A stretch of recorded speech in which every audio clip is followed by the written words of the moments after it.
Better get on those white scars whenever we get them.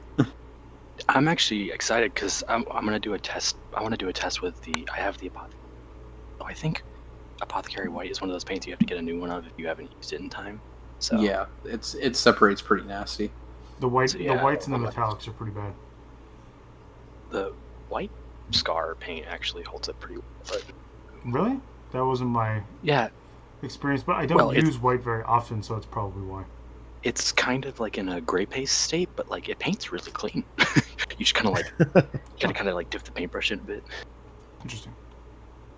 Let me just give you like I found like turkey shot is great. You just get a shell, open it up, and just take all the pellets out and just drop one in, shake it, and let me give you one. So that really helps me with all those, keeping from separating, keeping them nice and liquid. I think you told me that once upon a time. I used to put. It's not like I don't have turkey shot. I used to put Space Marine helmets because I always had Space Marine helmets. That'll do. Yeah, I'll do. I have the ball bearings from Army Painter. Oh, okay. Yeah. Mm-hmm. Just basically turkey shot. Yeah. Well, I got them for free, so. BBs are slightly too small. People used to be like, use BBs, and I'm like, they're not heavy enough. No. Yeah, that's why I say I recommend turkey. Works well. Recommend turkey. What about wild? Man, turkeys are fucking mean, dude. Turkey shot is legit because like I've put a full spread into a fucking bird, and I was using less than turkey shot, and that thing just looked at me like I'd fucking just like slapped its mama. And that's it. Did it charge you? No, I was smart enough to take off, but I did have one time. I was hunting with my brother-in-law, and we were behind a blind, and we had a fucking decoy up, and we hear that fucking gobbler just like going to town. We're like, oh, he's coming in, get ready, and the thing just bolts out of the brush, like tackles the goddamn decoy, like hits it right to the ground, and then just starts stomping on it as hard as it fucking can, just like, and then just turns its head, looks exactly where we are, and then just runs off. Nice. Damn. Sounds like fun. It is, and they're delicious. But they're fucking horrible animals. When I was a freshman in college, before they figured out where to put me, I ended up in the electrical department. They were like had me do odd jobs, and one of the odd jobs was capturing peacocks on the campus. Oh fuck no! I eventually learned that it was no situation because, man, first off, my first idiotic attempt was to actually try and chase them down and lasso them. I chased one around the entire campus for like 3 hours. Those things can move when they don't want to be hit. But here's the thing: I did more research. How did you go to school? Did you chase some peacocks? Oh, never mind. We need video footage of that. I know, right? Were you going here, here? Actually, at one point I did. So what ended up happening was I figured out, I did a bunch of research, and it was like, yeah, it's impossible to chase them down, but they're dumb as hell. So I was like, oh, really? And I built a trap, like out of the simple, like 2x4s and like a pull lever, and I hid under a camo tarp, and I did my homework. And then finally, one by one, over the course of a week, they just walked into the thing, ate the bread, I pulled the trap, and they could have brute forced their way out. Like, there was no catch logic. Like, they could have forced... They just, like, looked at their new surroundings like, oh, this is my life now. They were dumb as hell. Oh, my God. Born Again Manchild wants to know what college this is. It was Thomas Aquinas up in very good education, but everything else about that school is wonky as hell. Sounds like Thomas Aquinas. Yeah. Yeah, smart as hell, but crazy. Yeah, yeah. Although I do say Thomas Aquinas is my favorite saint, just because, like, what did he get sainted for? Being smarter than everybody at the time period. He's my confirmation name. Nice. Oh, really? All right, there you go. For that reason. Yeah, he's just the only guy. Like, you know, otherwise you had to drive snakes out of Ireland. You had to slay dragons. Thomas Aquinas was just like, why did you get sainted? Before typewriters or of anything that sort, motherfucker wrote thousands of pages of just dense theological treatise, and basically like, here's my argument for why God exists. Now here's the 10,000 counter arguments that someone could use against me, and I will disprove them. Yeah, I also enjoyed his just war theories. Oh yeah, that was an interesting class. Oh gee, I wonder if that had any shape on the development of Western civilization. Nah. Probably not. They pretty much ignore them. I know, right? You're supposed to have an equal force for it to be just war. Laughs in America. Laughs in British Empire. Yeah. The only thing they took from Thomas's Just War treatise is the term just war. Right. That's it. Not even the correct definition of it. Nope. Although, they just speaking like, hey. I was gonna say, speaking of a funny video, of birds, just Google feeding cassowaries, which are apparently like the deadliest bird in Australia. They're basically just big dinosaurs, but like when zookeepers have to go in and feed them, they basically have to wear riot gear, and one person's job is just with the shield like distract the cassowary so we can get in there. What the hell? Jesus. This is the most Australian thing that's ever been an Australian thing. Yeah. All right, Adam, do you want me to count you in? Yeah. All right. 5, 4, 3, 2, 1, go. Hey everybody, welcome to another episode of TFG Radio. As you can see, if you're watching live, we have the full crew on. John is back with us after his adventure for his reenactment over in for the Battle of the Bighorn. Mm-hmm. John, which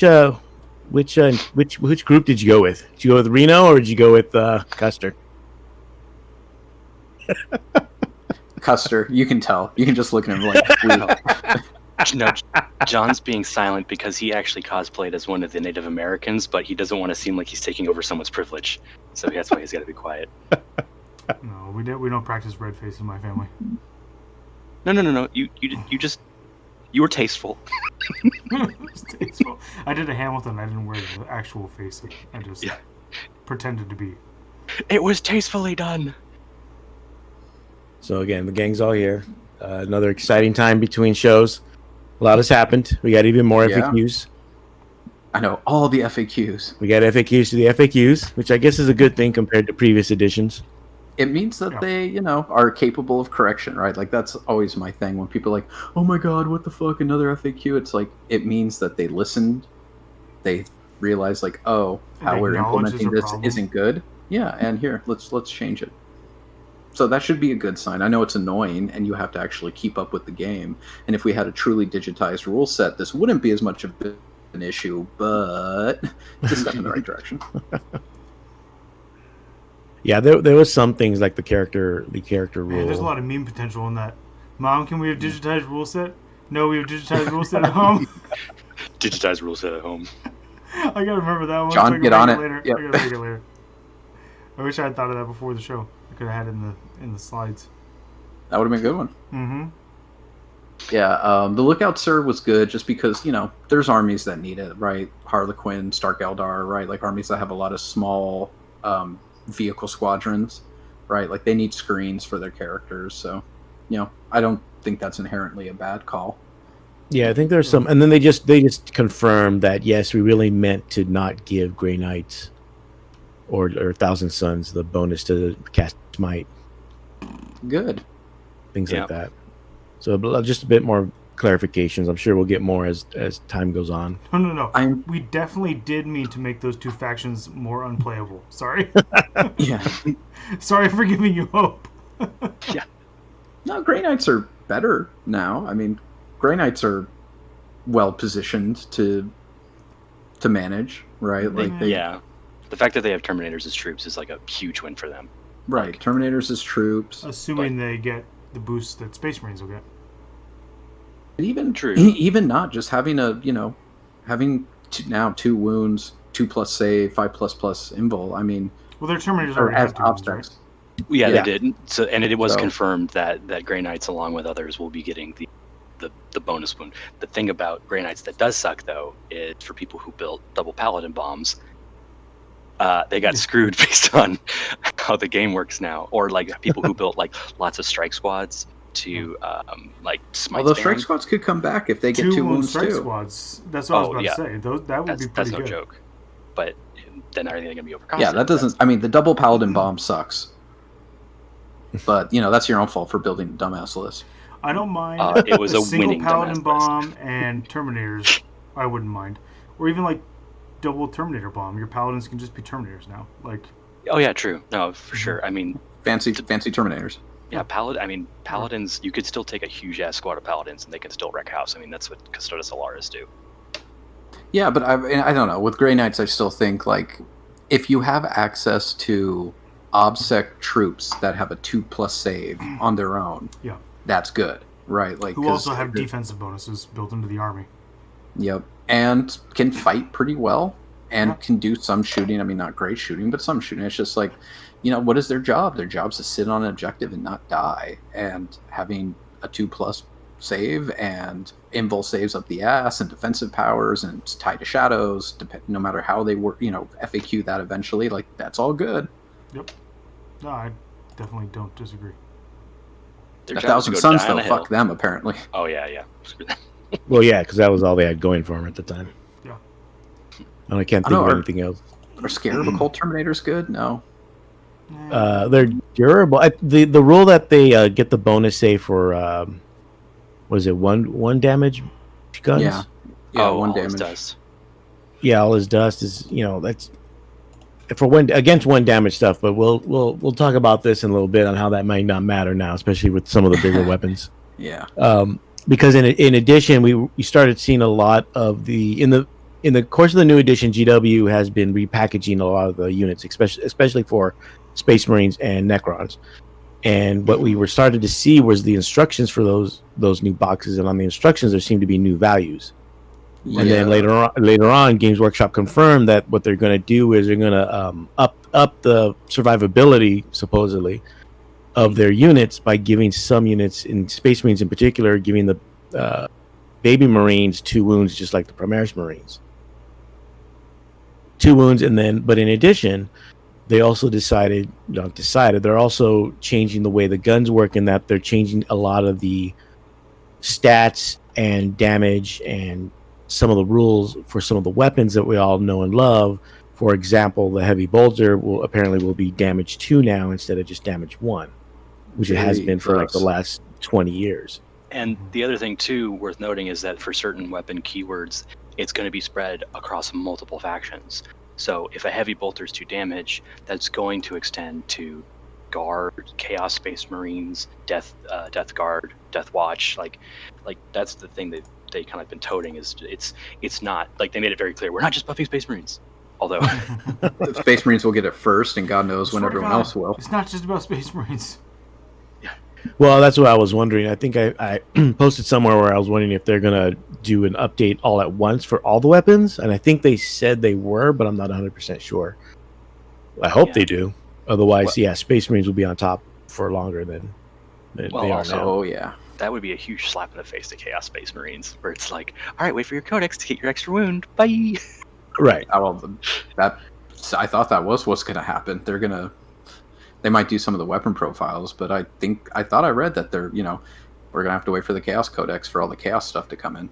If they're smart, though, they'll just say for everything that's getting a certain wound or point buff, they would just be like, on this page, change it to X amount of wounds. On this page, change the point value to X amount. Or it could be. Are you relying on GW to be smart? I would say that they'll probably do the weapon thing, because that's a lot easier, because there's not a lot, except for like Tom mentioned, it's Chaos and Imperial basically that use the same type of weapons, and Orcs to some extent. Then they can just put out a list of what the new values are for the weapons. For the actual units, I think they're just going to wait until the codexes come out, because those are different. Chaos Space Marine is not the same thing as a Space Marine. And they can change those stats, or they can just put out another sheet, I guess. But I don't know. I'm hoping they do that, but I don't know if they will. It could also be a question of how quickly they update things or release things too. I mean, what was it? There was one set of codex releases that were pretty close together when 8th started. Yeah. Was it 8th or late 7th? 8th started with like Death Guard, Space Marines, Grey Knights, something else. Like it was bang, bang, bang, bang, bang for a couple of them. Pretty quick. Yeah, we could see that again. Except for Gene Stealer Cult, you guys are probably just still screwed anyway. Probably. Wasn't GSC one of the first ones in 8th? No. It was one of the new ones, I thought. It was one of the new ones, but it wasn't the first ones. NIDS? There was something Nids else that was Nids were early on because like the first two was Death Guard and Space Marines, and then there was one where Grey Knights and Chaos Space Marines came out on the same weekend. Yes, that's right. And then it was like Imperial Guard, and I want to say Necrons, but it was like it was pretty rapid fire. It was like every 2 weeks, something like that. But I think Gene Stealer Cult was later on. Yeah, I don't know. Yeah, Just I mean, if they do ones. if they do it that way, and especially in Please, an God, epidemic, if they do it in an epidemic where they can like quickly release a bunch of codexes before anyone really has a legitimate chance to complain, I could see that working out, I guess. No, because someone FAQ wise, that would suck because there'd be a lot of loopholes for a long time. Yeah. No, I mean like Chaos Space Marines only having one wound. Like that would suck, and some people would complain about that unless no one's really playing games and they get their codexes quickly out. Nah, people still complain. Oh yeah, I'm sorry. I thought we were talking about a different hobby. My bad. Basically, nobody's playing right now, and people are still complaining about everything. I know. I actually read an article to that effect, written by you. Yeah, I wrote an article about, hey guys, try not to cheat. And people freaked out about me telling people to try not to cheat. Let me socially distance myself first and then say, how dare you, sir? Anyways. Yeah, so we're seeing... I haven't really looked at the Necron weapons, but I don't know if you looked, Tom? The one they changed for the Death Mark wasn't too big a deal. It was basically they changed it from rapid fire to heavy, but it's an extra strength and extra AP, and I think no, they didn't. I think an extra damage maybe. I can't remember about that. But even though it's heavy, they also made it so Death Marks now hit on a 2-up native. Oh, okay. So even though it's heavy and they take the penalty when they come in, they're still hitting on 3s. Right. So. I mean, no, go ahead. I was gonna say, which means that even if they're firing at something at -1, they're still just gonna hit it on 3s because they already have the -1 for moving it heavy, right? Yeah, because they're infantry; they're not a vehicle. And the minuses don't stack. Well, the most it can be is -1. Yeah, so that actually, that's why I was like, that's actually not that bad. And they still do mortals on 6s. Yeah, so for those that don't know, for some reason, that both the Space Marine and Chaos Space Marine codexes come out in October. One thing they did see, or one thing we saw was that they're CSM's coming out in October. Did 8th. Oh no, the Space Marines coming out in October. You said CSM. You mean Necrons? Necrons and Space Marines come out in October. I thought you were talking about 8th. Sorry. No. But Space Marines and Necrons come out in October, and one thing that GW did was that they folded, for now anyway, Space Wolves, Dark Angels, and Blood Angels into the regular Space Marine Codex, which they haven't done since, I think, 4th edition, if I remember right. I remember 3rd edition they did. Third edition still like the super small, like paper supplement. That was 3rd edition. That was 3rd.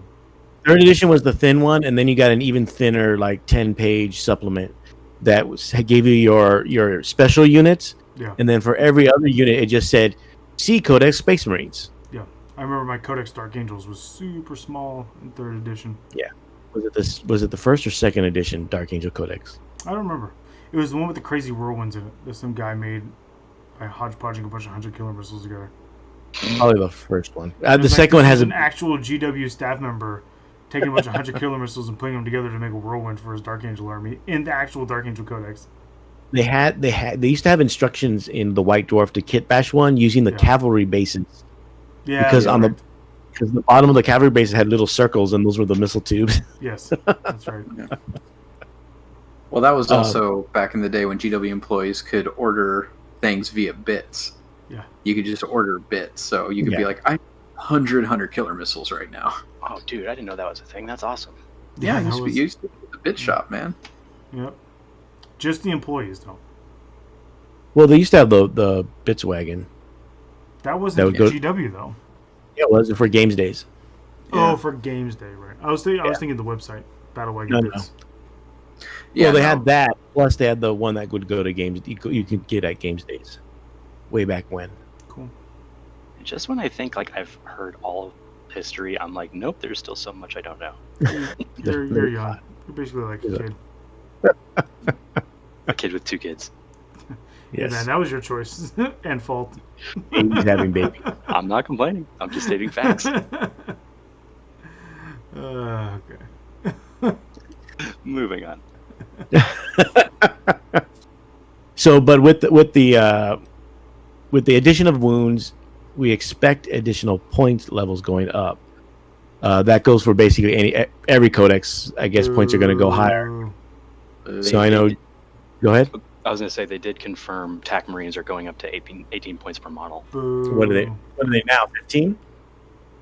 Let's put it this way: a squad of 5 TAC Marines with bolters will cost you 75 points. According to the new math they posted, it'll cost you 90 points to take 5 TAC Marines, which is 5 points shorter than Intercessors. Which is the 5th edition cost of Tactical Marines. Yeah, because 15 points is what they are now. Mm-hmm. They were 18 points before. So then would you go? Let's say for me, I think I talked to Tom. I remember talking to somebody about it where now you have the choice of, with both types of units being 2 wounds. The Primaris give you less flexibility than the Baby Marines. Mm-hmm. So I guess that's where you really have to, because they're cheaper base, but once you add the weapons, then the cost might be about the same. Well, but Intercessors have an additional attack, don't they? They have an additional attack, and they have, I think, a better leadership. All I know is when I charge Interceptors, I have like 100 attacks against me, even though I charged. Being bigger makes you more leadershipy, so they have better leadership. They're like orcs. Yeah. Green is good. Bigger is best. I don't know. We'll see. So we'll see what the points cost. And with the other ones, I'm wondering if you're going to get smaller supplement books like in 3rd edition. Maybe not as small as 3rd edition. But something as simple as just like, here's your special units. Anything else, here's what you can get. Look in the Space Marine Codex. Right. Yeah, I wonder. But then they can't charge as much. So. Charge as much money? Yes. I wouldn't put that. Right. I wouldn't say that at all. But apparently the same's going for every other faction. So so when Chaos gets Winged there, Carnifexes. That's not a thing. We'll see. I mean, maybe that's a thing. Well, there was that. Was it during the 9th preview show? They made a reference, they're saying about line of sight and obscuring, or his wings. So it actually, I guess, could be a thing. I don't know. We'll see. And suddenly 1,000 NID players cried out in horror as they realized how much converting they had to do. I'm sure it means there's a new kit coming because they haven't updated the Carnifex kit in so long. They're just going to throw in a wing sprue. Yeah. Throw in a wing sprue and still charge you $80 for 2. Yeah. For sure. And Tom, that's untrue. That statement you just made, because there's not 1,000 NID players. Oh. There's more than that. I'll say hundreds. I know the views on my articles would suggest there's quite a few. Humble flex in there. Are they actually playing it, or are they the guys with them on the shelves? Humble flex. Right now, I'm the guy with them on the shelves because I can't get a fucking game. So who am I to judge? That's true. That's fair. We're all in that boat. Is there anything you would hope some weapons get upgraded? Yeah, I would love for Death Spitters and Death Spitters to actually be something meaningfully different than Devourers, right? Like the big heavy ones, because right now they're kind of like weak autocannons, and if you just bump them up to autocannon, strength 7, AP -1, damage 2, it might actually be worth taking for the less shots. But so mathematically, Devourers are just better, or the cannon version of Devourers are better than Death Spitters against almost everything. So you're saying you want your Death Spitters to actually spit death? Oh, God. Yes. I want Hell Blasters to be blast weapons. Come, that would make sense. It's in the name. They blast hell. It's literally called Hell Blasters. Why would they not be blast weapons? God, this just sounds like every bad customer service interaction. The product says Hell Blaster. Blast is in the name. Why doesn't it blast? Why isn't it blast? There's a meme idea for you, John. Blast is blast. This is a Storm Wolf. Where's my Storm and my Wolves? Oh shit! There's no blood on my claws. Tom, is there any weapons you hope to be upgraded? If I say anything for Space Marines, I'll get probably killed in my sleep. I would think whatever. so. It doesn't matter. What's the name says Hellblaster, so Yeah, I know that's true. No, honestly, I can't think of anything. The only thing maybe would be like in the Tau Codex, and it wouldn't be. I don't know. Would it be guns? Is there? Yeah, I would make it so the fusion gun had more than a single shot of suck. Well, if they're upping the melta gun. Yeah, true. And if Tau Meltas are supposed to be just by default better than Imperial Meltas, so that's the only thing I can think of off the top of my head. No. No. That's paddling. That's a heresy right there. Well, I don't know. There's a lot to choose. Should get rules for having arms, but not have any model for with arms. No, Storm Surges should get. Oh God, I have Storm Surges. They have arms. They're just missiles. Who needs arms when you got missiles? Yeah, they should get rules for close combat with a fist, but not have any fists or models with them, and then they should not release a kit with arms until the end of 9th edition. God. This is my wish for Tau. Make it so. No, the Storm Surge needs 2 attacks, 1 for each beefy leg, and they need to be like Strength 12, like AP -4, damage 2d6. Yeah, and it's just Weapon like skill 5+. Yeah, it's like that cinematic. Like, did I hit you? Oh, you're dumb enough to get hit. Okay, you deserve to super die. Fair enough. I'm just saying, Storm Surge doesn't skip leg day, unlike all other Imperial Dreadnoughts. No. Oh, yeah, that's true. Even like the Forge World Knights sort of look like they skip leg day. Some of them, if you pose them wrong. Yeah. Not that Storm Surge, man. Nope. Dude, what is it? The Porphyrion looks like he stayed too long for dinner. The Porphyrion does look like that, yes. Porphyrion looks like he's been staying for dinner for a couple years. You gonna want me to love, baby. You gonna finish that? Is it that Family Guy episode with what is it? John Goodman at Thanksgiving. Oh yeah. Where he's eating everything, the family's sitting there withering away and starving. That's the Porphyrion with the other knights of the household. Remember when the Porphyrion was good? I do. I had one. And then Just as soon as I was there, I heard a rumor that they were changing the rules for it. I was like, "Hey, anybody want a Porphyrion on eBay?"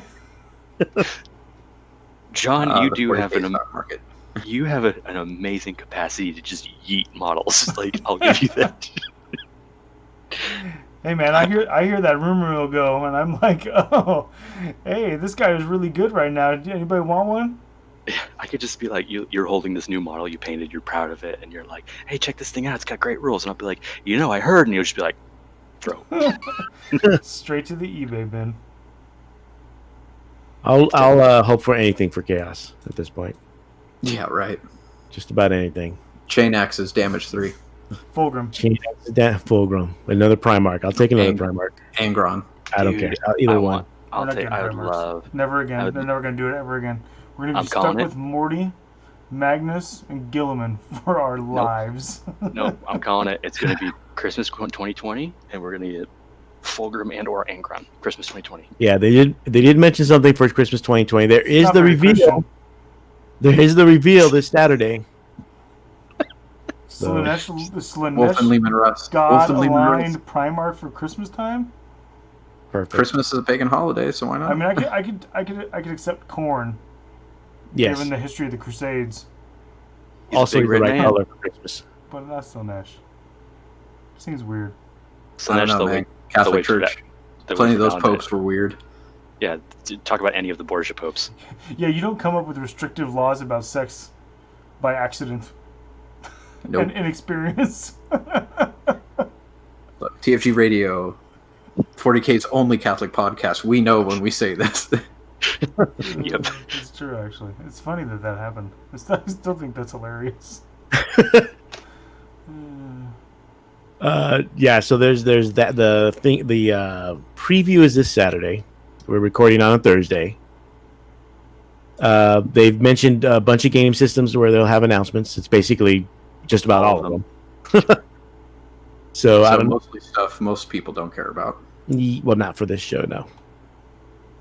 I heard a rumor about Blood Bowl. Snotling. I'm ready for my snotlings.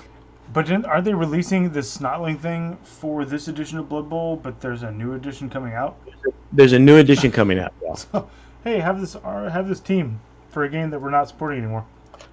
Well, it's not like the team changes.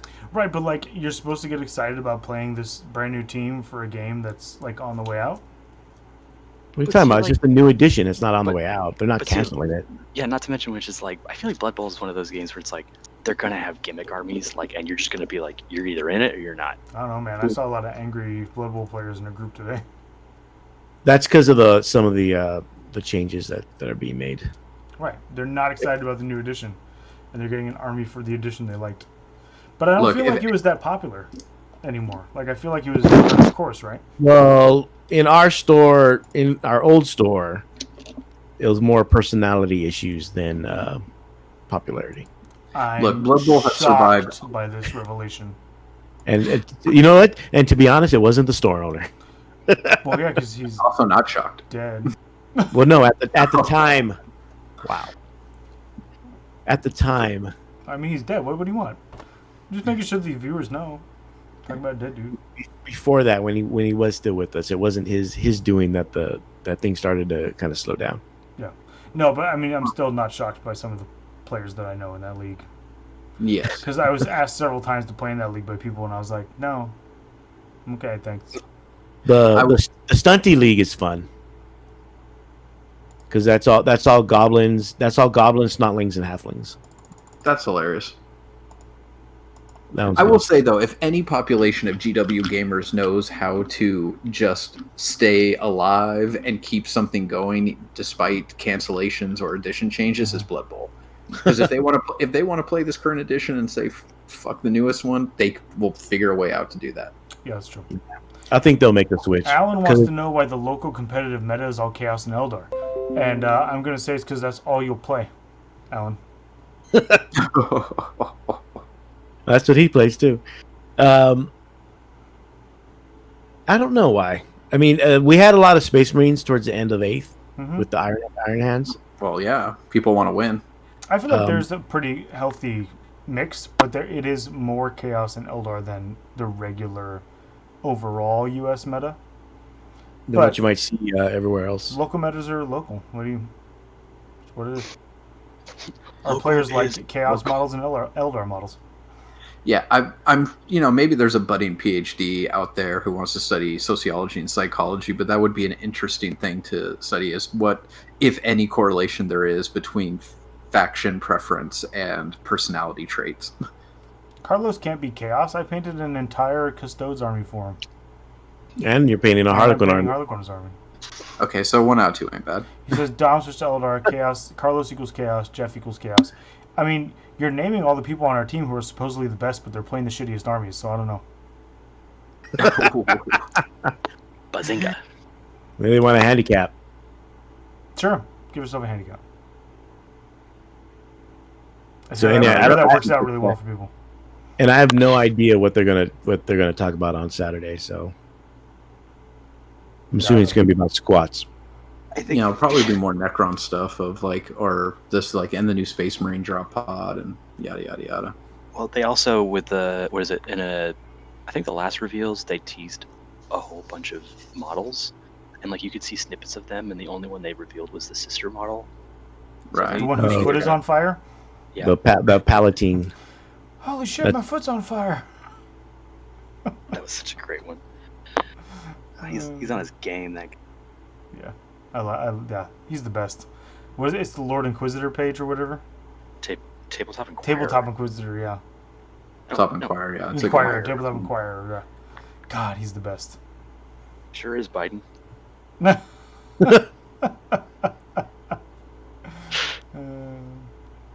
Danny just shakes head, and we're all gonna die. Yes. I mean, it's true. I'd have to be able to see you fuckers at some point. You know what the problem is? Danny jokes, but he's not going to forget. So even if he can't see us for like 4 months more, he's gonna remember this. Look, my saintly grandmother, God rest her soul, taught me only a few things in life, but they're all important. How to properly drink a beer, how to talk to a woman, and how to hold a fucking grudge to the day you die. You're not Italian. No, but man, she could recite my grandfather had been dead for years, and she could still just recite a litany of like, oh, and then he did this, and he did this. Was your grandmother the inspiration for Thorm Grudgebringer? She might have been. I'm just saying, like, she would have, if she had been in any way interested by any of that shit, she would have looked at the dwarves in fantasy and been like, these are my people. I understand this. This is literally called the Grudge Alan's Tower. How saying could that you everyone is loving noise marines. That's what Alan is saying. I mean, I can see it. They put out a shit ton of volume of fire. There's a lot of tricks with them. Mm-hmm. You know, like, I can see it. I don't know if that overcomes salamanders. That'd be Summer Space Marines, the best Space Marines ever. Look, right now, John, right now, this is the moment you get to say that. You better enjoy it while you can. And it's ironic because I painted over all those guys who were going to be salamanders and started painting the black scheme because I was so pissed off that last edition salamanders. See, your lack of faith fucks you yet again. You know what? It doesn't because I'll just play my black marines as salamanders. Who cares? Fair enough. He's actually going to make it fluff-wise. They're so into fire that their armor paint has just been so peeled off. Yeah, they're just black armor because they're so blackened with fire. Yeah, and then they're going to be a subchapter called the Blackened, totally not related to his favorite whiskey. I mean, if you have a fair chance of opening up this stream at any point and hearing me be salty, I don't understand what your problem is. I never look at the Twitter. The name is Salty John. I mean, you're getting what you pay for. I don't know why anyone complain about that. It's like, hey, I ordered this fucking bitter beer, and it's fucking bitter. Right. Like, what the fuck is that, man? We are all about truth and advertising on this podcast, all right? It's We're true. not trying Do to we sell ever you stuff. We're not trying to like go to events and use loaded dice. We're not doing anything like that. We're just shooting. Not trying to argue a 7th edition ruling. A 7th edition rule should be taken raw in 9th edition. Yeah. That app. Oh. All right. Well, I'll be up early on Saturday morning to see what's going on. So I will be anyway. So. I'm not. Yeah, I know Danny will be up. My kids will still be at my parents'. I'm not waking up early. Motherfucker. I'll make sure. Yeah. You will be hungover as shit. Yeah. Probably. The plan is to go out to dinner Friday night, so yes. I We'll find like someplace how- with an open patio and get slammed. I like how at any given Fair point in our chat, it's all of us hating the luck of the other. Oh yeah, I just kind of realized that's what you do. We Hate, do. hate, We hate, just hate. rotate hating on whoever's luck is up this week. Yeah, it's true. I don't hate hate. Yeah, I don't need anybody. Adam's just disdainful of everyone all the Yes. time. That's The only- more accurate. The only thing I hate about Adam is finding these incredible 40K deals and then having the money to buy them. Yes, For that's now. true too. That's For only now. for right. Ask Also, me again in Adam- about 3 months. So like I said, I'll be up watching it. See, I'm curious to see what it is. Hopefully, it's about something about the December, whatever the December magic. I'm actually hoping it's Renegades and Heretics, but Seems a not. little early for the December tease, but I mean, We're almost in September. Good God. oh, December. Yeah, I mean, I guess that's. I don't know. Time doesn't mean shit anymore. I know. Does not. It's called. Is it called? Am I judged for being? Can I drink caffeine or can I drink alcohol and do either without judgment? What time is it? Could care to join me in a belt of scotch, Mr. Hutz? It's 9:30 in the morning. Yeah, but I haven't slept in days. So, speaking of salamanders, Mm-hmm. we did have one big tournament this weekend, the Flying Yeah, Monkey, and it ended with Shalmares on Shalmares. in which if anybody had been watching it, they would have noticed John and I shoutcasting for the weekend. So Yeah, John, I only did the first game. Yeah, I did the second game and then all of Sunday, so I got to see all salamanders all day. I watched the game. I watched Shalmare on Shalmare action. So the finals were salamanders and I've heard salamanders. that's a popular subgenre in certain states. It Like was, the step X stuck in laundry.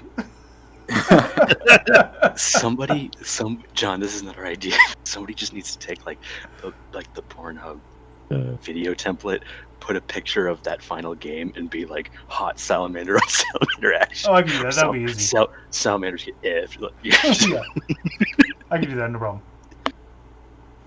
So it was actually salamander successors for both of them. Well, makes sense. Right, you want the +3. You want the extra inches. Yeah, well, I think both. I can't remember if both of them or just one of them. Both of them have the marksman or artisan. Master Artisans. And then the other one, I know Dan, who was the winner, Dan Salmons, had the Dave Villarreal was not successor. He kept on getting the reroll. Hold on, I have his list right here. But I thought salamanders got the reroll. Salamanders get a reroll. They get a reroll.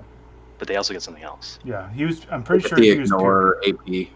Oh yeah, they ignore the AP. I'm pretty sure he was actually salamanders. Yeah. He was actually salamanders. Actually salamanders. Yeah. So if you want to see that game, it was actually a pretty close game throughout. Mm-hmm. You can check that out on Iron Halo TV. And I'm just gonna state it right here. My article was not about that game. People keep thinking my article was about David Villarreal and then somebody else was like, was it about Grey Knights? I'm like, no, it wasn't about that event at all. It's just about, like, we started out 40k and now there's all these questions coming up, and don't go to an event and try to play edgelord cases. That's all it was. It was not about a specific event or person. Just let people tell on themselves, man. Just let people tell on themselves. That thread is people telling on themselves hard. Wait, I don't get it. You released an article about the principle of something? God, you're very bad, Sea Lion. Yeah. No, I wasn't trying to Sea Lion. I'm just trying to, like, I'm at basically the long and the short of it is everyone likes to harp on examples no one can take. Like hey, let's have a general understanding of this. I'm actually supporting John here. Right. I appreciate the. No, if I was Sea Lining John, I'd be like, yeah. What do you mean by any thoughts on behavior at Flying Monkey, Sea Lord? Seer Lord? Morskita? I don't know. Seer Lord. Elaborate. Morskita. I don't know what you mean by that. Need more context. Yeah. Wait, what's the question? He said any thoughts on behavior. So I don't remember there being any bad behavior really. I don't know if he was talking about the behavior. But those two was a grudge match. Like, you expected a grudge match between two guys. I expected it to be chippier, quite frankly. I did too. Yeah. That's what the people paid to fucking see. It didn't pass the initial. It's like a total waste of rich, too, from VGA, right? To not have a chippy game. Yeah, that's true. It was a waste for him, kind of. Yeah, I don't know if he means the actual game themselves or anything outside of the game that was happening around the game. I don't know. Hopefully he comments and lets us know. I don't know the context he's discussing.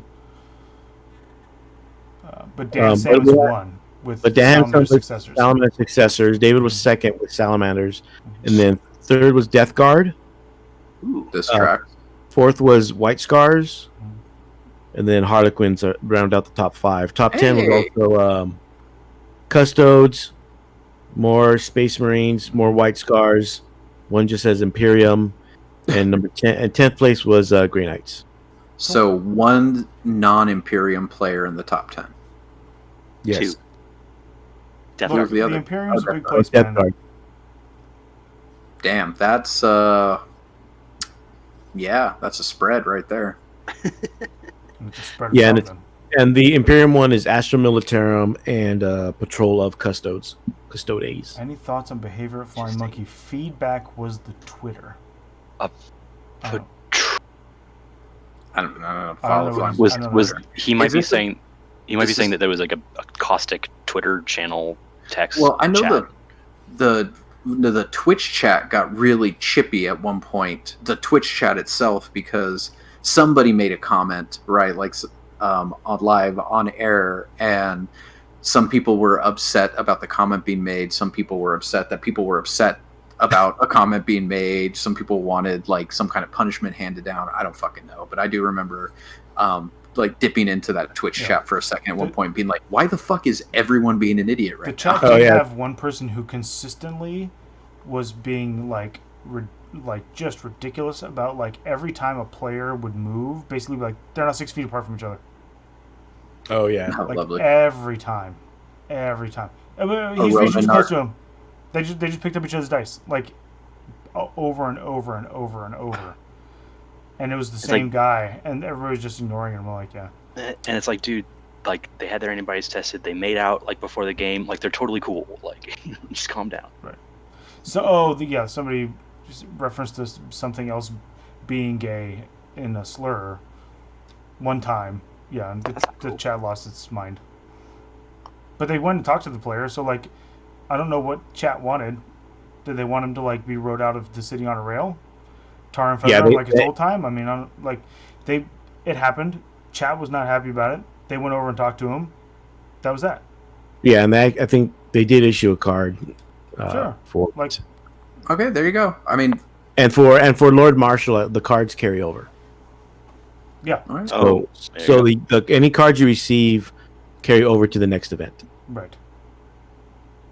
So I mean, I didn't understand what the 3 or 4 people in the chat who were up in arms about it over and over again wanted, and why they were not sufficiently satisfied by what happened. Like they're not going to throw him out for it.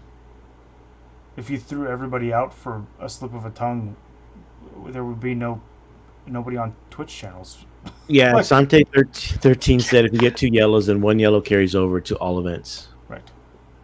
So, again, I think it's part of it is, he shouldn't have said that, right? No, like that's a stupid thing to say, right? It's and it is certainly, not okay. But the TO took the action they felt was, the correct thing to do, and I don't. Again, if he continually did it despite being warned, that's one thing. But or if you warned him, he became combative, or like any of those things. Like there was nothing after it that warranted any follow up. And I get it's not depending on. I mean, this is just the thing. Depending on how you view the world, and hearing that is offensive, and I get that. But it's also one of those things of you can't dictate to the TO how they should be behaving. And if you don't like the TO's decision, then don't go to Iron Halo or don't go to Flying Monk or whatever, right? Like, no one's forcing you to play the game with these people, right? Okay. I'm not surprised that Long War made a big thing out of it on their show. They need to do something about. I mean, they got to get their clicks, right? Like, I guarantee you none of them really care that much. They're not saying they're like, this deeply bothers me on a personal level and, yada, yada, yada. Like, I promise you they're just doing there to stir shit because, well, why are they fucking relevant? Outside of Kenny's painting, like, why are they relevant? Well, they're not anymore. Outside of that.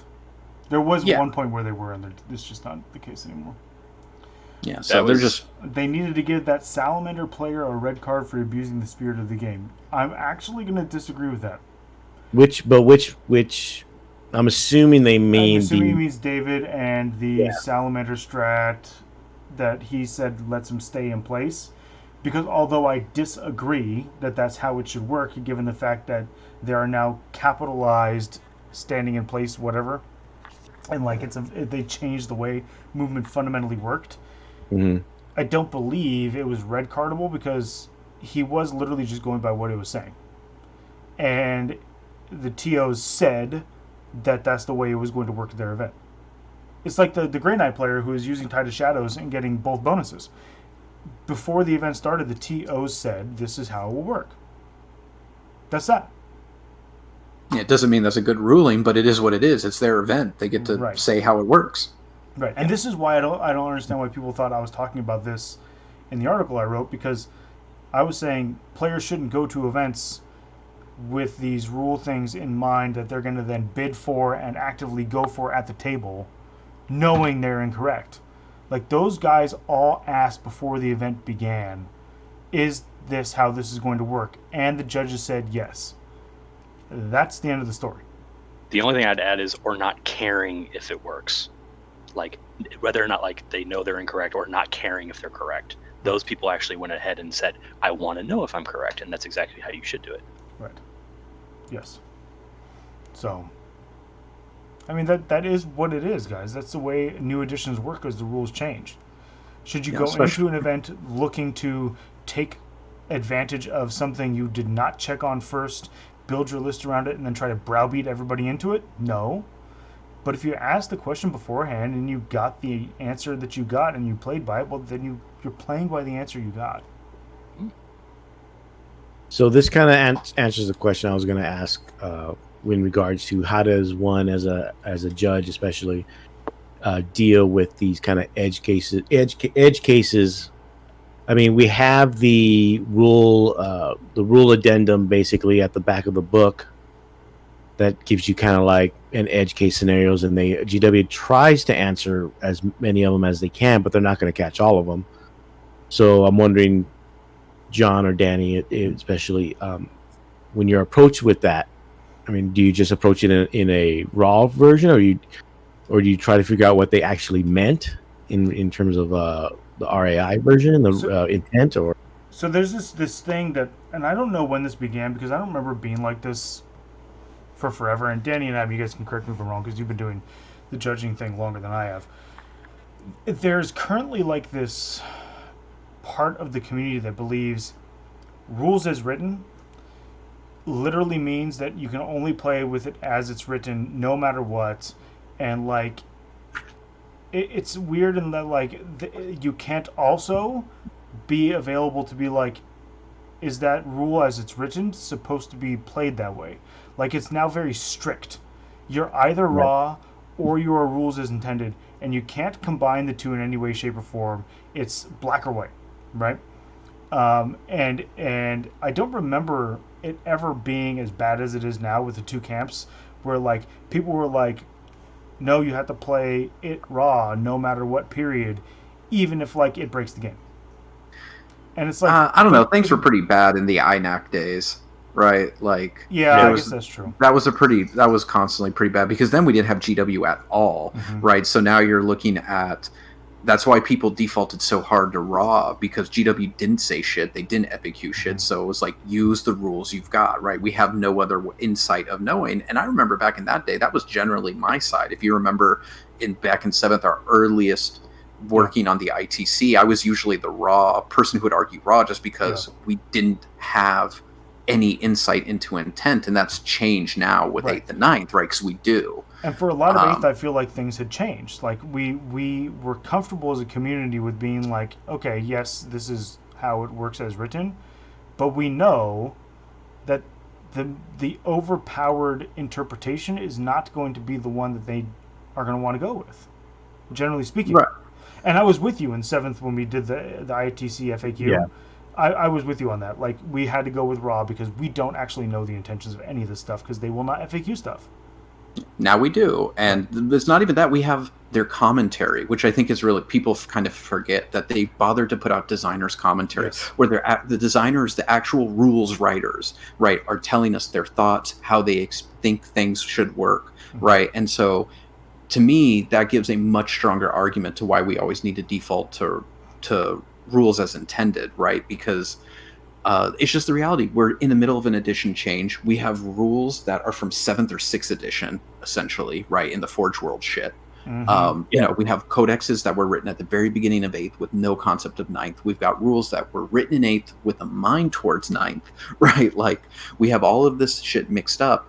And the one thing that we can always default to is we know how GW thinks now, right? We know that they want the least powerful interpretation, right?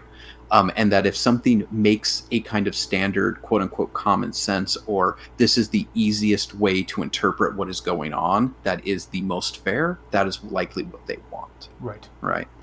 Yeah. This idea that you have to go against common sense because the rule's written a certain way, I just don't, I can't get behind that anymore. Whereas I used to be behind it. But like you can't. Well, we had no other option. Right.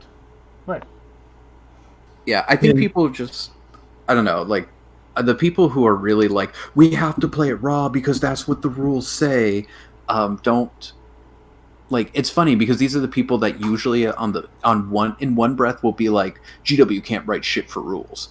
And then in the other breath be like, well, we have to play the rules exactly as they're written. Right. It's like, no, if you think GW writes shitty rules, then you definitely need to be open to the fact that they fucked up here, and we need to kind of just casually suss through this, right? It's like the heavy cover change, right? Where, again, raw, it worked the exact opposite way they intended. They fixed that, right? They FAQ'd it. because and again, kind of most of us got the sense of like, oh, heavy cover, like that's good for you if you're the defender, not if you're the attacker, but it works in the attacker's favor, right? Like we got the sense, and I get it, Raw, it said one thing, but we can clearly see that Raw isn't everything. And at this point, with how many, until the edition is really cleaned up, until we get a lot of the old Forge World rules out of here, until we get a lot of the old 8th edition codexes with wonky powers and get them FAQ'd or with new books, we're going to see this a lot. We're going to just see 2 rule sets or 3 rule sets kind of conflicting with each other, right? Yeah. I think at events, I always try to make a ruling, like if it's during the actual event, I always try to do what is most fair. Right. Especially because, honestly, a lot of things that you're called over for an event is not a specific rule. It's, this thing happened in our game, and now we don't know how to proceed because there's multiple things that are a problem here. Right. And you, as the judge, are then put in the position of, okay, I can't actually rewind your game because I wasn't here and nobody has that kind of memory, and there's no rewind button. So I need to help you figure out, or I just need to figure out for you, what is the fairest way to proceed. And I think a lot of people don't understand that. A lot of people think judges are just constantly walking around, like, making rulings about actual rules. And a lot of the time it's helping players figure out their way through a situation they got themselves into. Sometimes because, honestly, they just didn't open the book. Yeah. Oh, yeah, absolutely. I mean, most of the time it's just, we don't know how this works, and we just want someone to help us figure that out, right? And there's no animosity. There's no, like, he's trying to fucking cheat me and do this. It's just literally like, can I consolidate through a wall? Because now our units are separated by this wall, and who gets to swing, and how do we do this? Yeah. Did you turn it off and on again? Did you unplug the router and plug it back in? Basically. Did you unplug Gazgul and put him back in? For a frame of reference real quick, I think before GW decided to pull up stakes in the tournament scene, it was a lot more cut and dry in what they meant and what they wanted, because you had everyone put their faith, rightly or wrongly, into the red shirts, which were the outriders and the store managers and things like that, because they would run the events. It wasn't really yeah, I remember, just anybody running events. So they had the weight of being a GW representative to basically, like a judge, is give you the ruling for whatever question you had. But once GW got out of it, that's why we had to get the INAT in the first place, because GW just gave up on giving us any FAQs. And I think that's what stems from the transition from intent to raw, at least in my opinion. Yeah, I would agree with that. Yeah, and I think, part of it, too, if you're thinking about running an event, or you're going to be running an event, especially if it's a slightly larger one where you have a staff, right? It's not just you, the kind of solo judge TO. If you've got a couple of people who are helping you out, is just have the quick conversation before things really get started and be like, and lay it out, and, be like, either we're going hardcore raw, it doesn't matter if it doesn't make sense or not, it doesn't matter, right? Like, rules as written, all that matters. Or, hey, we're going to lean towards, what is like the likelier, right, intent behind the rule. And you put that out there for your team so people don't fuck up. I mean, we do this before we ever, before every LBO, we sit in the judges chat and we talk about, okay, how are we going in this year? Are we sticking really hard to the raw? Are we going rules as intended? And especially as GWs become more active, we know we go towards rules as intended, because also sometimes it's like, well, we can, if we really need to, we can hit the panic button and, ask. It's true, because they're there. Yeah, they're we've there. done that we before. We've literally asked. We've had to go up to the head rules writer and be like, hey, this just doesn't work mechanically. What did you want to happen? Yeah, I remember the one year with GSC. Yeah, I literally walked over to the guy who wrote the GSC book and was like, these guys are saying this thing, and I'm saying no, and they're arguing, and I'm pretty sure that you and I had this conversation. He's like, yeah, we had this conversation. It was not supposed to be like. He's like, I personally play it this way. So. Did you ever have anybody who you were like, yeah, this is what it is, and they're like, I disagree, and it's like, well, I just got it from the guy who wrote the code. Oh, absolutely. Yeah, and I told that. And they still fought. Yeah, no, I'm trying to remember who. It's one of the usual suspects at that time, but was like, that ruling doesn't make sense. Why are you doing it that way? Like, where are you getting that from? That's not raw. And I'm like, well, raw here is kind of conflicting. And then I pointed, what's his name, Foley. I was like, do you know who that guy is? And he's like, no. I'm like, that's the head rules designer. I talked to him. This is what he sees the rules as working, is how he intended it. And he's like, but that doesn't count. I'm like, dude, I don't know who else the fuck you want me to ask. And at that point, they're just not going to be happy with anything except for, you're right. Yeah, like, I was just like... And that's how I mean, I could go tell him he's an idiot, but I don't know if that'll work. Plus, I'm not going to do that. It's like, hey, jackass who wrote this rule book, you're wrong. Right. Yeah. I'm sure that would go over really well. Yeah. And the funny thing with Flying Monkey Con was they went raw with like everything, including like this Landspeeder Tempest thing. Like they went raw with everything, and people were upset with that. Like you literally just can't make people happy right now, and I literally just blame coronavirus. Yeah, well, everyone's on just angry edge all the time, and they want to just be angry at everything, including their favorite hobby, and it's on the internet, and so the internet. Like, there was literally a sock puppet in Comp 40K today. When was the last time you saw a sock puppet? Not since Stack of Days. And there was I don't know, that weird response video, which I just, like, again, man, like, quarantine is hitting some of y'all real hard. You need to pull back. You need to, like, you need to talk to somebody, right? Like, you need to reach out, because some of y'all are real struggling. I should figure out if some of these people can come to our development day tomorrow for our self-care, because some of them need it way more than I do. Yeah, like, quarantine has not been kind to a lot of motherfuckers out there right now, and all I say is we can see that, and so you need to just you need to look in the mirror for a little bit and just have a conversation. And again, this has been a kind of a topic du jour lately, but there's nothing wrong with going and asking for help, right? It's true. Like, reach out. Whether it's to your gaming buddies, whether it's to friends, family, whether it's to just some random therapist you looked up or whatever. But talk to your cat. Yeah, like, reach out though. Like, this shit's weird. So instead of just getting worked up about something that should be add enjoyment and value to your life, maybe you should think about why you're reacting so viscerally to something that actually has very little impact on your life. Yeah. Mm-hmm. I'll share this. A great piece of advice, especially as an extrovert who craves, like, society and being around people. I need validation. Oh God, every attention. Day. Well, that's more the whole middle child thing. But a great piece of advice I heard was, it's okay to talk to yourself. It's a different way of processing your thoughts. It lets you hear another voice. It's kind of like a self-soothing exercise. And you're not insane if you do that. People do that. You are insane if you hear somebody answer back. What's that, Lord? Yeah, I used to talk to my computer all the time when I worked in the field by myself. Oh, I yell at inanimate objects constantly. That's because I am a New Yorker. I'm just thinking Braveheart. Yes. Is your father a ghost, or do you converse with the Almighty? In order for an Irishman to speak to an equal, he's forced to talk to God. So those that are curious, he says he can save me, but he's pretty sure you're fucked. Sure, you're fucked. And then I love the right. Yeah. So for those wondering, the Landspeeder Tempest has a special rule that lets it basically turbo boost for up to like 50 inches across the table, and when it does that, the rule itself says that it's just like a flyer, except the rule says they can only be charged or be charged by units that can fly during the fight phase.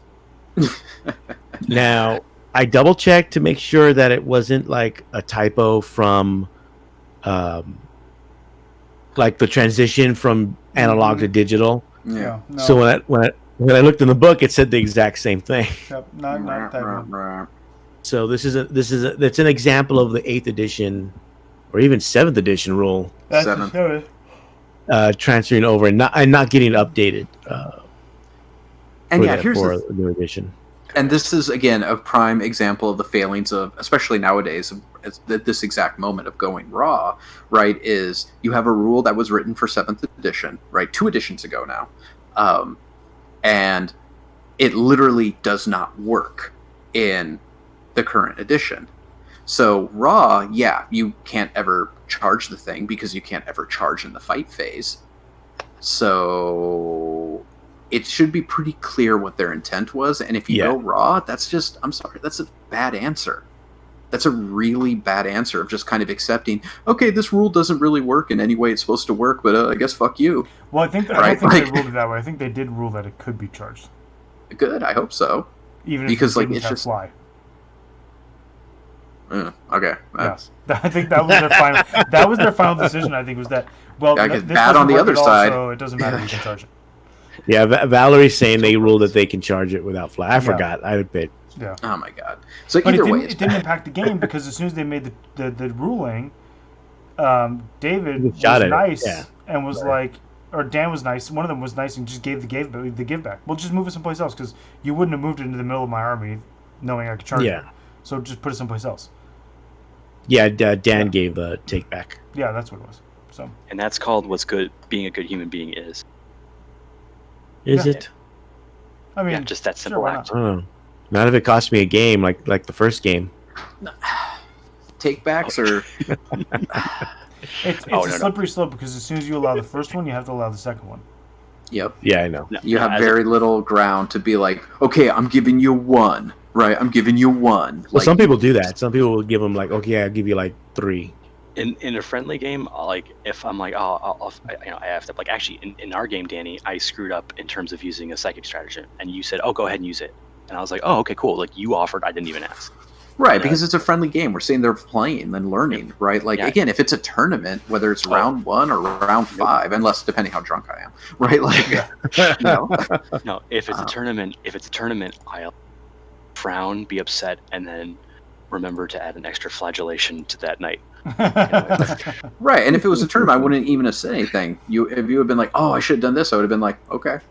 Yeah, no, and you would have been right to. That's the thing. I do not ask for takebacks. Right, and this is the thing. So, John is very right that takebacks are a super slippery slope because once you give one, what grounds do you have to say, "Okay, no more"? Because your opponent can always say, "Well, you already established precedent. You already said we're giving takebacks. Mm-hmm. Why do you get to stop now? Yeah. Why is this the situation where you get to impose like, nope, that's too great. That's too damaging to my position now. I won't let you take it back." And right, and that's why. Oh, go ahead. Sorry.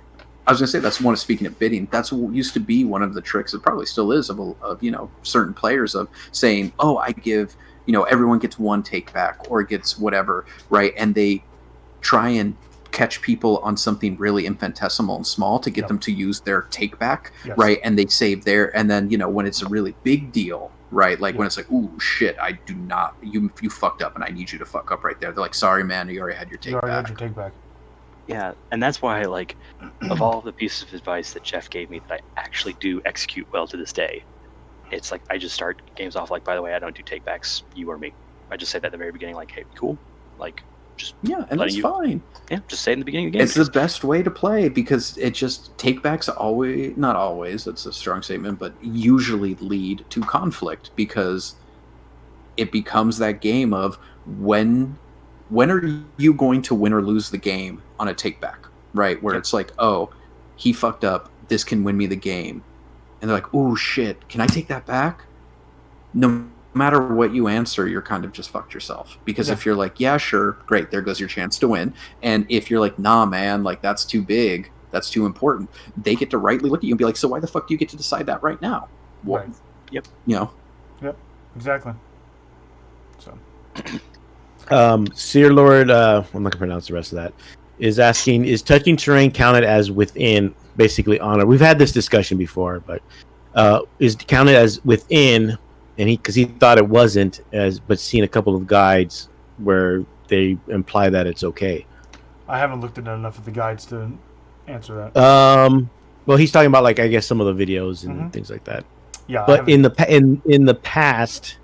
We actually have a difference of opinion with Reese on this one, and several of the other ITC LVO judges, not just him. It's I think if we were to bring it up, I think it would still be a bit of an issue because me, I think John, I think Danny too don't consider touching the wall as being on or in terrain, right? Because it's the wrong preposition. Yeah, we've done this before where I've touched my chair. And am I in my chair? No, I'm touching my chair, and then I sit in my chair, and then I'm in my chair. So I'm gonna, I usually go with the English professor on this one. Again, I mean, I get it. I mean, it's one of those things that that is just, this is one of those things that I really wish GW would just have a very clear, straight answer for of Yes. what is define on or in, right? This wasn't covered in the new rules for terrain. And it's absolutely ridiculous that we have to have this conversation, and it's all not as clearly as it needs to be. All because at one point somebody decided it was okay to rule touching as being in it. Right. And so now it's caused this issue. Like, GW should not have to define the definition of the word on or in. But they do. But they do, because somewhere along the way, somebody was like, yeah, you're touching that wall, so you're inside it. Or you're touching that wall, so you're on it. It was mainly in regards to vehicles. Right. Right. And it caused all kinds of confusion. And this is a case of, like, cascading problems, right? Like, one problem cascaded into all these other issues, and now we're talking about the definition of the word in and on. Really, the easiest fix would be if they just removed in and on, just said if you are within an inch of a terrain feature, you count as being within that terrain feature, right? Like, and abstract it completely of like, yes, you're not technically right there in the middle of the ruin, but we can assume that models, if this was an actual representation of battle, are not completely static at all times, right? They're dynamic and would be ducking into that cover, blah blah blah. Right? Which I hate, but fine, because at least it's concise, it's clear. Right, and it's very simple. Are you within an inch of a piece of terrain? Yes, then you count as being in that terrain piece, right? And then it's just done, just solved, done. Yeah, but again, the whole like on and in thing, like I just. That's one of those things that we disagree with other folk, and really it is what it is. The precedent set from 8th edition is touching terrain counts as being on or in, right? Or within. Right. Yeah, and earlier in the and speaking about the internet, or at least the Twitch backlash, I think it was in the first game, John, where you guys were commenting about one player's model not being on an objective at the moment of scoring. Yes. And some people were upset because it looked like he said, oh, it's supposed to be on there. Yeah. And if they weren't watching the whole game, then they would have missed the 15 minutes prior.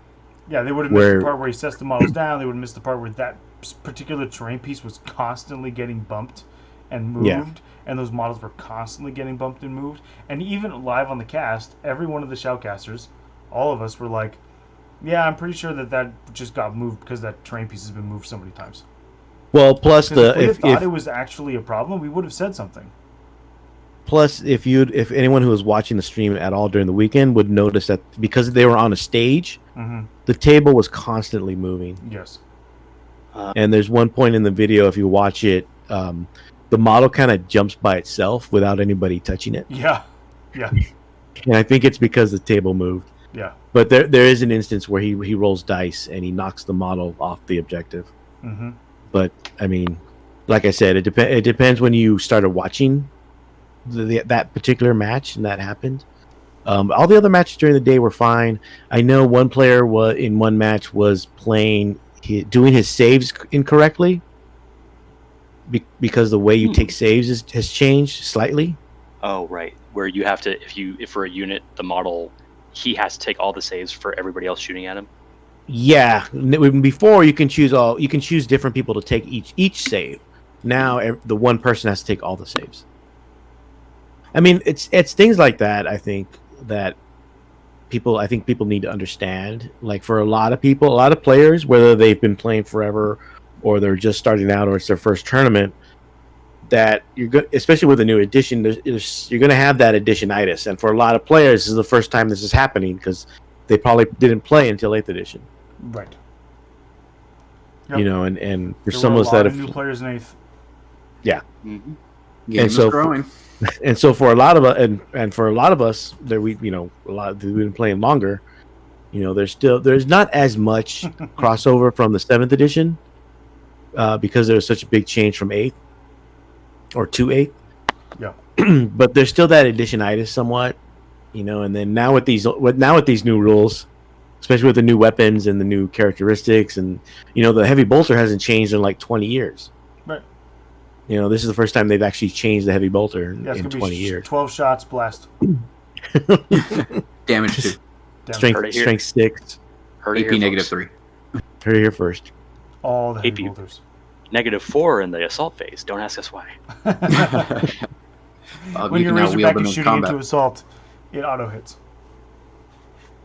Yeah, so you're probably going to see for the next few weeks, especially as some places can have large events and you can watch them on stream. You're probably going to see a bit more mistakes being made. But going from this tournament, it looks like Salamanders is the army to beat as opposed to Iron Hands. Salamander. Especially especially with the ability to outflank. One of the games we commented on. Yeah, I think what you need to know, what people need to remember when they watch the game is like, why didn't this player do this? And I think it was game 2, which was Space Wolves versus AdMech, where they had the new AdMech flyer. Yeah. Oh yeah. Oh my God! If you're playing against that AdMech flyer with the bombs, kill it first. Yes. Because those bombs do. Every unit, any unit they pick one unit they fly over. Excuse me. They pick one unit they fly over after the movement phase. You roll a d6 for every model in that unit, up to 10 if it's infantry. And for every, I think it's a 4+, they take a mortal wound. And the Space Wolf player had 20 Terminators, 2 units of 10. So, and this guy had 2 of the flyers. So he just flew over the Terminators and just wrecked all the Terminators with the bombs because he didn't realize to kill those first. But also, what I think is people need to start. I think a lot of people still aren't used to outflanking. Yeah, I mean, this is something that we've talked about before. I think we mentioned briefly. It's just that one of the fundamental meta shifts of 9th edition is that everyone can outflank now. It's not just White Scars. It's not just Raven Guard, right? Like, it's everyone can put something, whatever they want, into reserve, and then pop it out, turns 2 or 3. And so a lot of units that were not super strong or people didn't really think too much of are a lot better because you can actually guarantee they'll show up and do something without having to spend points or maybe they never even had a transport option that let them do it. So this is why those fucking Eradicators are good. Yeah. Right? Like, because they can just pop out of a flank and be like, surprise, bitch. Salamander Eradicators are better than other Eradicators. Well, yeah, because they're Melta, so hey. Or, why Flamestorm Aggressors are good because, like, what is it? Why did you see aggressors in Raven Guard or Centurions in Raven Guard and White Scars? Is because you could outflank them. Now you can do that with anybody. So they get the free move. Yeah, so I mean, again, of course you're going to take aggressors now. I mean, this is why Salamanders were always really powerful. They hit really hard, and they had a lot of weird tricks, and they were relatively durable. But they couldn't get their biggest hitters into the position. Now they can. Hence, they're good. And I think most people aren't planning for that because there's also the Sisters of Battle army, right? That can basically outflank or deep strike in, right, with either Repentia or Seraphim, right? Mm-hmm. And with Miracle Dice guarantee the charge, and it's like, yeah, you should be ready for shit coming out of reserve and charging you or shooting the shit out of you. You need to prepare your list for that reality of what happens when I go against one of these beta strike lists. Yeah, with the new obscure rule and the being able to put your high priced units or your key units in reserve and come in on the flanks is something I think a lot of people probably should start thinking about if they aren't already. And from what I saw in the tournament that we were broadcasting, I don't think a lot of people were really, except the guys at the top and a few other players that I saw, I don't think a lot of people really planned on either utilizing that or defending against it. Yeah, I think that's why Salamanders have kind of, because there's also a couple tournament in RTTs in the UK that Salamanders are winning events. Mm-hmm. So now Salamanders are really strong apparently. Yeah, I think it'll be kind of like the Gilliman gun line of like really strong in the beginning because it's relative, like it works, it's consistent. Mm-hmm. As people learn how to tech against it, right, and find other combinations, it'll fall by the wayside a bit. A couple small nerfs too, and that'll be that. But like it's just one of those things of I think this is also where you get part of the conversation around like, oh, well, going first is so much stronger. If you have a beta strike list like that relies on kind of the outflanking threats, you want to go second because you want to make sure no one gets the drop on you, right? Yeah, there's a lot of people winning going second. Yeah, I've seen a lot of people winning going second on Twitch and stuff. Yeah, I was wondering if when we were reviewing Dan and Dave's game, I think Dan double D's. I think Dave's well, not the kind I like, that's for sure. I think Dave should have gone second because in both of their cases it was how their eradicators did, and going second. I mean, sure, you're afraid you're going to lose stuff, but that's going to happen. Yeah, one of them said their mistake was allowing the opponent to go first. I don't remember who it was, but one of them I remember saying. No, in because Dave won the roll-off. So Dave chose to go first. Right. Okay, yes, he's saying he should have gone second. Yeah, absolutely. Because when he did his basically alpha strike, he like pushed everything forward and his drop pod, everything. But the problem was he didn't have his eradicators, which is what he really needed. Mm-hmm. So I think if he had that, and so he probably was more a beta strike probably would have been more much better for him, which is what I think beta strike lists are the better lists because it's harder to wipe stuff turn one because of the new terrain rules, because of the way people are doing their terrain, because of the board setups, the missions, the way they work. I think going second is the stronger option right now. Yeah, I think if your list is well designed for it, yeah, because I guess it's just the reality of like, oh, if I was playing that matchup, right, like basically a mirror match, I would never want to go first because I want to make sure on turn 3, on the end of his movement phase, all of his models are on the table. I know exactly where they are, and I get to hit him, right? And whatever I've outflanked comes in, I know he's not going to outflank me with something else, right? Like all of his pieces are on the table, and I can pick and choose where I'm going to hit and how I'm going to play the last several turns, right? Yeah. And I think that's what you have to factor in. I think most armies need to have some kind of plan of how do you deal with that. Do you have things like infiltrators that can screen out parts of the board where they can't land so you can protect some of your vital units? Do you block with bodies, force them to take shots on things that don't matter? Or do you just bring your own beta strike element where if you can, you go second, so they drop their big hit, you drop yours in after, right?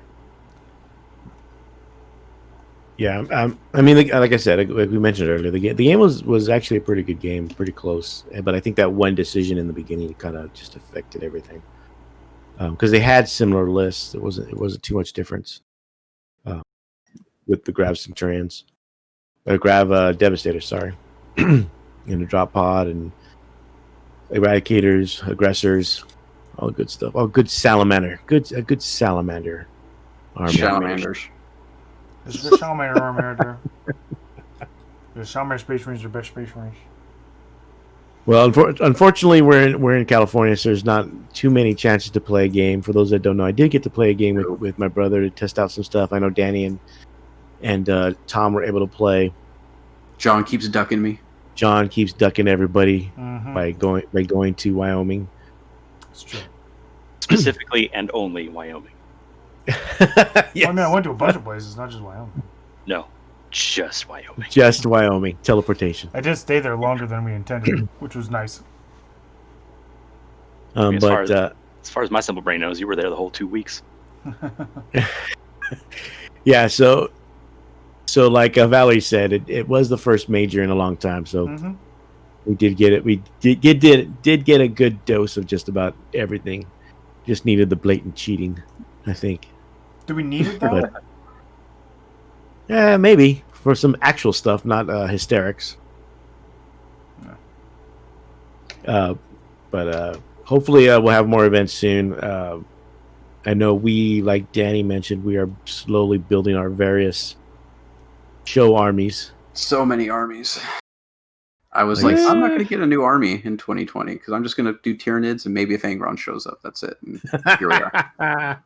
See, the worst part was 3 armies later. Yeah, I cracked open Indomitus and my 4-year-old was like, oh, these are cool. And I'm like, yeah, Necrons, robots are awesome. And he sees the fucking bikes and I'm like, well, I'm doing White Scars now, I guess, because he's just like, build them now. Build them now. Build them now. Yeah, I'm actually painting some of my Indominus stuff right now. Your kid's not allowed to touch our White Scar army, by the way. Yes, I know. He has his own models. We have enough. He can take most of the my Indominus set and fuck them up. Seer Lord wants to know, John, how did the reenactment at Little Bighorn go? If there was any drama.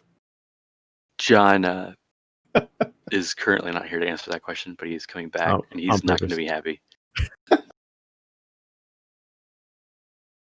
I'll ask him when he gets back. Hey, John. Hey, how you doing? John, Seer Lord wants to know if there was any drama at Little Bighorn during your reenactment there. I didn't go to a Little Bighorn reenactment. Sure. So now we know he went with the Reno group. Nah, there it is. Yeah, sure. Confirmed. I did not have relations with that reenactment group. I think I would legit do a Oregon Trail reenactment. That would be fun. Oh, God. So you die? You die in the middle of it from dysentery? God willing, right? I'd be out there the entire time, come on, dysentery. See, Danny knew exactly where I was going with that. You're gonna shoot 5 metric tons of buffalo and only be able to carry back 300 pounds. Yes. You know what? If that was possible, I would absolutely do that. Yes. I have a buffalo gun, and I've never gotten to shoot a buffalo with it. The old what was it for Windows 98 or whatever? Played the Oregon Trail. It was basically the SNES pixel graphics, and they had a shooting thing where you could shoot animals, and I remember just being this is the best part of the whole game. This is the only part I understand. And it's fucking killing these bison like crazy. Yeah. And it was you killed 5,000 tons worth of bison meat. You only can take back 200. And I was always so pissed. Yes. And here's my dumbass kid brain. I was like, that other meat's going to go to waste. Why did it? Why am I And leaving? It did. And it did. I was and meanwhile, not getting that the waste was in the action itself. I just, it was just terrible. I played that game on a Mac 2 in 80 something. God dang. Yep. I played that on my mom's Mac. We played the original in the mid-90s, yeah. No, mine was at school, actually. Mm-hmm. Yeah, mine was both at school and home. And you know what really fucked me up was Odell Lake. Odell Lake? Oh, that sounds familiar. It's where you play as fish and you have to upgrade. Oh, that's right. Oh my god. And I was getting fucking eaten by a pike. Yes. I remember that now. Oh shit. Is this the precursor to Echo? Did you guys play Echo on Genesis? Yeah. Echo the Dolphins. Sort of, yes. Great. I forgot about and that. And now our retro video game podcast. Odell Lake. I need to go there. It's a real lake. I was like, oh shit, I should go. And be traumatized all over again of constantly getting eaten by a fucking pike. I'm gonna look that one up. There's an archive. The National Archives keeps an archive of all the old DOS games, so you can play the Oregon Trail on there. Yeah, I make my students do that once a year at least. When we do the Oregon Trail, they have to play it. So I'm gonna check. I'm gonna see if that's on there. I bet it is. It should be. Got it. I'm gonna check later. Damn. Let me see. Any other questions? Anything else? So it looks like we're still gathering together for the Necron army. Like Danny mentioned, I was able to get a sweet deal on some Indomitus, the new Indomitus stuff and Primaris stuff. So we're going to start a White Scars army apparently, and so hopefully soon we'll have those painted and maybe we can start actually streaming. To stream. That's why I said hopefully soon. We can discuss that after the show. Don't hurt me. All I'm saying is some person on this call failed us. Now, I'm not going to say who. Okay. Because that wouldn't be fair to single that person out. Yes. But we have been failed. I was referencing, so I'm hoping it's not me. No, they're making fun of not you, John. No. They only make fun of you reenactments. They're making fun of me for being like, I want to paint my own Necrons. I wasn't going to out you. I know. Okay. Tell on yourself. That's fine. Tell on yourself. Yep. Weird how you guys getting the Necron half. Everyone wants that. To be fair, I'm going to be painting your White Scar, so... Oh, yeah, Tom's painting. Tom's our resident painter, apparently. Well, resident insofar as here's a bulk of models that needs to get painted fast. Yes. And we're not paying you. Yes. Like, I don't. Why are you confused by this? I mean, and that's the thing. I I don't honestly, disagree with any of that. and the thing is, I don't fight it because A, it means I know I get to use it whenever I want. But then two, Well, we all do. Yeah, true. But two, I like to practice. I actually enjoy painting and building. It's therapeutic for me. So. So do I. I just don't get a chance to fucking do it. I would too, except I can't wait to get out of this office because I'm literally dying of heat stroke right now. Okay, we're almost done. Right. We'll wait till John drops. Wait, hang on, John. When was the last time you had a glass of water? That's why I got up. Okay, so give it like another 40 minutes, Adam. Like, I'm gonna turn this fucking stream off right now. If you have any questions in the chat, you can ask them now. We don't have any from the Patreon page, from Patreon's group. But someone did ask what happened to the VGR podcast. And nobody knows. A lot of, I would just say, like, a lot of podcasts right now, like, especially ones built on people who like to play competitively when there's no fucking games going, like, you know, what are they going to do? Yeah, they're based in California, so there's no games. Plus, one of them, Andy, I believe, works for politicians. So this is a busy time of year. Yeah. Someone else mentioned that he doesn't play anymore, but I don't know if that's true or not. Yeah. From when I was listening, he was pretty active playing, but not since COVID anyway. Oh, no one has. None of us have been. Yeah. I got a game in. Nobody does. But and someone was saying, look out for Blood Angels later this year. Yeah, Blood Angels. I think a lot of the assault power armor armies are going to be interesting, especially Blood Angels, because they're so fucking fast. So anybody who's a Space Marine? Yes. Oh, I don't know. Dark Angels, fuck them. Space Marines. That's true. I'm gonna laugh if Dark Angels are the only faction that don't have a moment in the sun. Oh, that'd be great. No, and then to make it worse, they'll come out with the lion, and they'll still suck. Because because they won't have like the good rules to back them up like the Ultramarines do. I could see Blood Angels just because of the speed, because they can get on you turn 1 and then still come out of reserve later with like the other hits. Mm-hmm. Well, and that's like one of the weaknesses of like the heavy beta strike is if something is actually really fast and really strong and can get into you on turn 1, like you could have to force your drops on turn 2 and not save anything for turn 3 and then just be out of position. Yeah. I'm gonna up that ante and be like, how about 2 wound Death Company with a Sanguinary Priest and a Chaplain? Yeah. There's already people talking about that in the Blood Angel groups. Oh, I'm sure they're just masturbating all over that idea. Just like yeah. If Sante 13 wants to know SoCal Open's happening, we have no idea. That's not our call. I hope it is.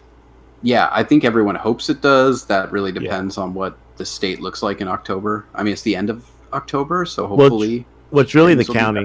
It's really the county because the lifting of the different restrictions is county by county. Yeah, so San Diego County is a lot more laissez-faire about the Rona, so much better chance. Like, you know, LA County, a lot harsher, so. Well, because San Diego County's not on the list. LA County's on the naughty list. Yeah. If San Diego's not on the list, then they could happen. Yeah, I mean, I would not. It's not my place to like fortune tell on that, so I don't know. I'm not gonna speculate at all. I'm going to totally speculate and say I don't know. Yeah, exactly.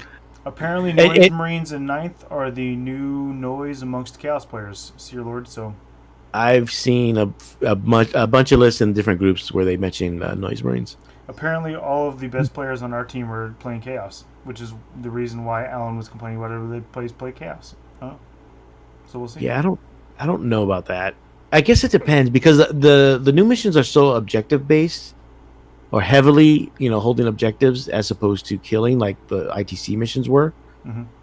So I can see chaos, especially transports, just in general with units inside, being especially early on being really effective. So I don't know, could be something. Yeah. Camphor 991, as the meta shapes out with 9th edition, it seems that heavy objective holding units are hyper aggressive kill lists.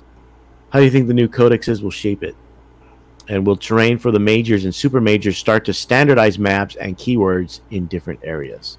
Well, I don't know about the codexes and how it's going to shape things. Like none of us know. I don't know what the design archetype is for the edition.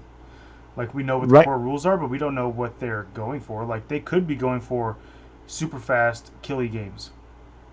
Yeah. Where it's also actually low points because you don't score a lot of points because everything's dying all the time. Or they could be going for these are small games where it's about holding stuff. So, but we don't know what we don't know. We don't even have a codex yet. Right. Yeah, they already mentioned that the codex is going to be that things are going going to cost even more points than before. Yeah. So it may be even smaller number of models on the table. So you may have to invest in more tougher units to survive, and that's why they're giving Marines and Chaos Space Marines more wounds. In regards to the terrain, I think I mentioned earlier, or it could have been before the show started. I think it was before the show started. That some have already started to go with the standardized terrain sets. I know the WTC, which is for those who don't know, is the World Team Championship. Took the place of the ETC. It didn't take it's a whole nother thing because the ETC is still having a team championship or a team event, but they're a shrink. Are they not this year. Are they though? You're like a 4-year-old. I'm just saying you can't say they're still having it if. Mommy, why does nobody's having events? Get to have events, right? But like, is the ETC actually going to have the event, and will it actually be an event that matters the way it used to matter? So if those that don't know, you can qualify. Hey, the ETC is still happening, but if it's this piece of shit 15-player event that nobody cares about. Okay. So now I have to clarify. Now story times, which means you have to sit in the office longer. Yeah. I mean, I'll just Thanks, John. And leave. Good idea. Hold on.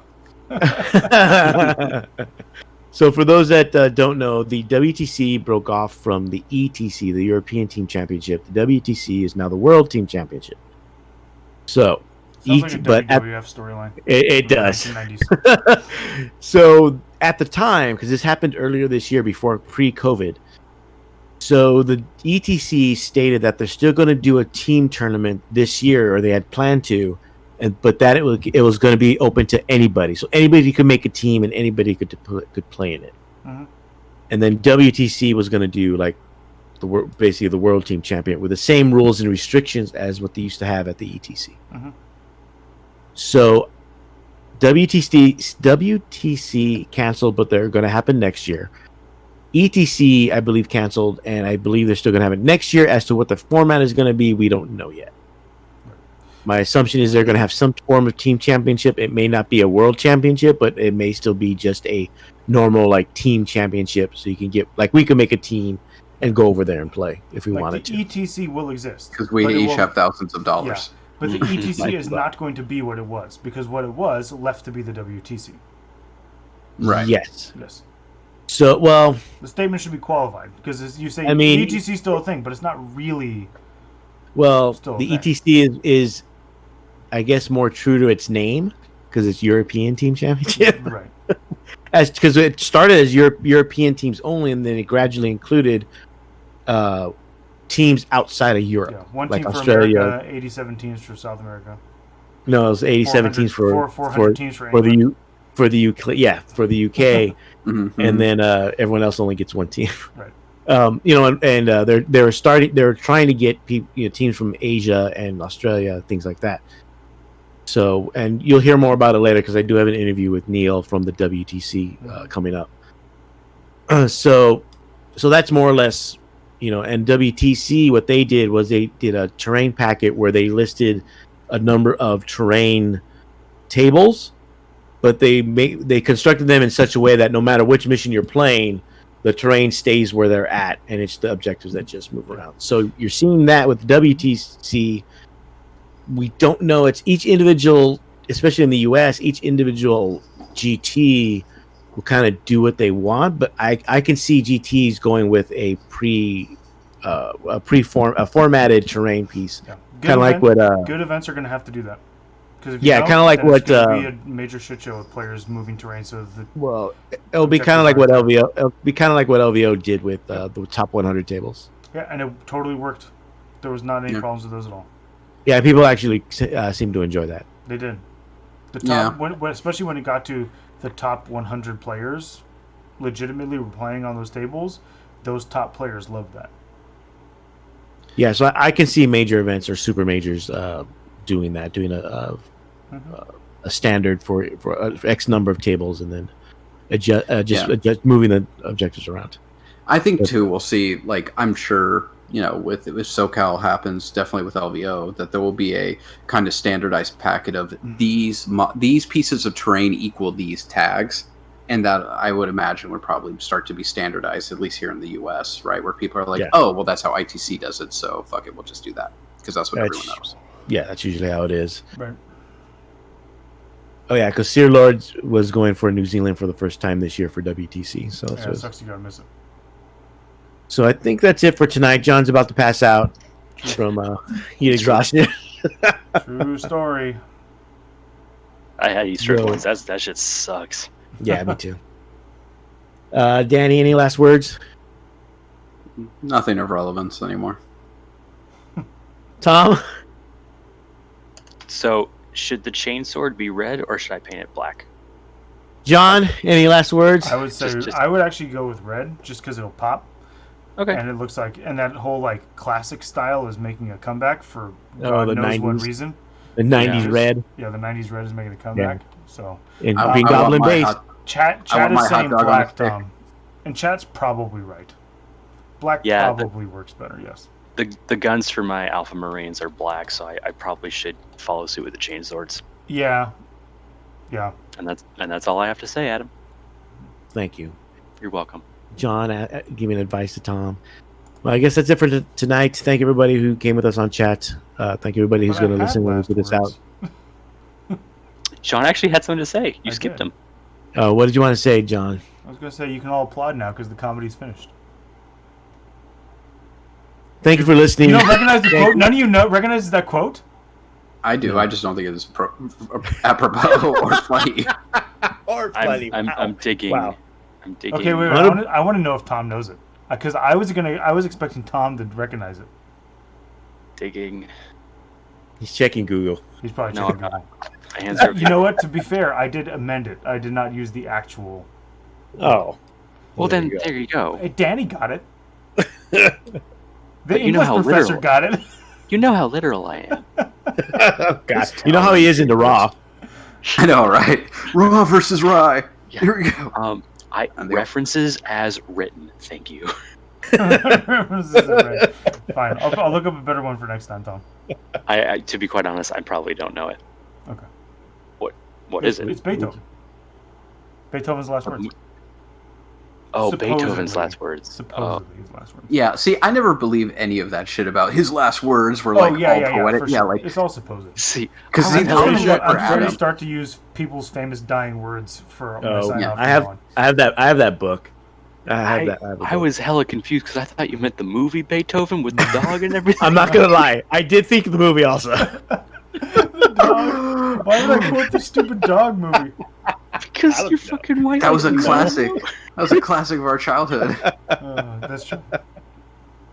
Although what no one ever tells you about owning like a Saint Bernard or a Great Dane or a dog of that size is that you're basically scooping up human shit every day. Yeah. Yes. Any big dog, really. Yeah. But again, thanks everybody for listening.